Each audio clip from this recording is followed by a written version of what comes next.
et Vladimir Di Nardo à droite face à Nicolas Chaussière. On le sait, à l'instant. Nicolas Chaussière, qui est à droite de votre écran, est un boxeur dont on dit, vous savez, on le dit un peu, c'est un peu enfoncer une porte ouverte, c'est un petit jeune qui monte. C'est un boxeur dont on commence à parler beaucoup dans le K1. C'est un très très bon combattant. Quant à Vladimir Di Nardo, on connaît la famille Di Nardo, grand fouleur devant l'éternel, qui se lance dans le K1.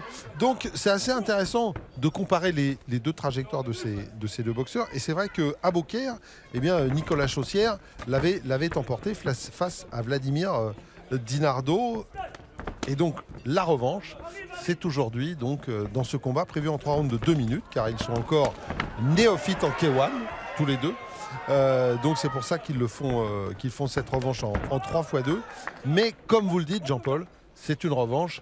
Et donc Vladimir Di Nardo va vouloir effacer, comme Antonin Bobot vient de le faire avec Tristan Bénard, la défaite qu'il a subie à Beaucaire le 28 avril dernier. Oui, c'est sûr qu'au niveau motivation, Vladimir Di Nardo est vraiment remonté. Il veut montrer que entre avril et janvier, eh bien, l'eau a coulé sous les ponts et que son style K1 s'est également affiné, affirmé, car ce transfuge du full contact n'avait peut-être pas encore fourbi toutes ses armes K1 lors de la première rencontre. Alors on va voir s'il y a eu évolution.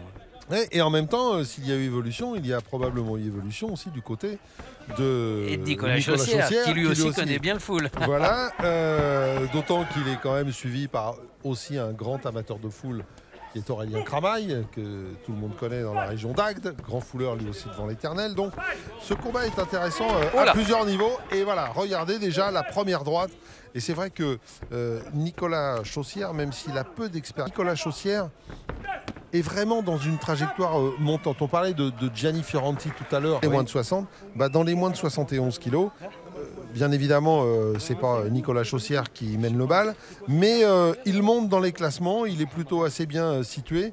Et c'est vrai que dans ces catégories où évoluent par exemple des boxeurs comme Yohan Drey, Mohamed Swan ou Youssef Bouganem et Michael Palandre et Wilson Varela, il y a des clients, mais sur ce qu'on voit de Nicolas Chaussière, regardez encore, il y a des choses à faire pour le team Cramaille et la MJC DAG. Donc c'était pas facile non plus, sur le fil, mais victoire quand même. Et c'est vrai que c'est une belle réussite pour Aurélie Froment, elle qui a été arrêtée 1 an et demi, hein, faut pas l'oublier, suite à une grave blessure.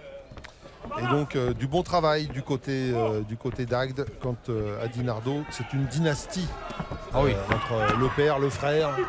Voilà, c'est une dynastie de combattants. Ne jette pas comme ça, en ligne, on a dit. Écoute ce que je te dis. Allez, le clic.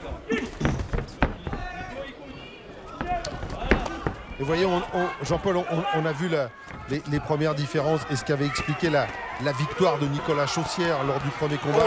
C'est la vitesse. La vitesse. La vitesse. Quelle vitesse. Et Di Nardo complètement submergé, Jean-Paul. Ah, Nicolas qui a choisi la ligne haute pour placer son accélération. Ça va être compliqué hein, pour Vladimir de revenir là. Et c'est terminé même, Jean-Paul.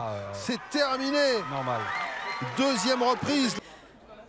Sur la gamme supérieure, au niveau puissance, eh bien, Vladimir n'avait plus les défenses adéquates. Regardez, dès qu'il baisse, voilà. Terrible erreur hein, de baisser la main en pleine accélération de Nicolas Chaussière. Et puis surtout ce manque d'à-propos, il faut chercher à sortir du coin. Et on ne baisse pas sa garde alors qu'on est matraqué de placement et de manque de déplacement sur ses appuis. Bien, et ben Nicolas Chaussière.